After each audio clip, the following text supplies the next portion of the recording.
Hey everyone, welcome to my channel. If you like easy, helpful videos like this, go ahead and subscribe. I keep things simple and useful. Let's get started. Installing the Zoom plugin for Outlook makes scheduling meetings simple. First, open your Microsoft Outlook application. Go to the Home tab at the top.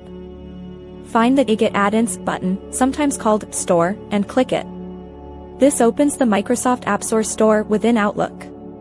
In the search box at the top right of the add-ins window, type Zoom for Outlook. Press Enter to search. The Zoom for Outlook add-in will appear. Click the Add button next to it.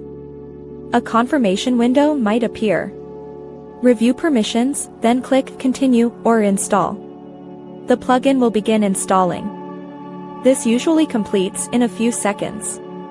After installation, close Outlook completely, then reopen it. This ensures the add-in loads correctly. Once Outlook restarts, switch to your calendar view. Now, create a new meeting or appointment. You will see a new button in the meeting ribbon.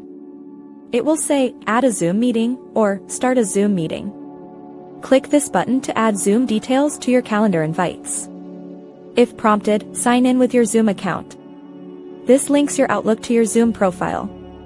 With the plugin, you can schedule Zoom meetings without leaving Outlook. This streamlines your meeting planning. Your Zoom plugin is now fully installed and ready for use. Thanks so much for watching. If you liked the video, tap the thumbs up, hit subscribe, and ring the bell so you don't miss anything new. See you next time.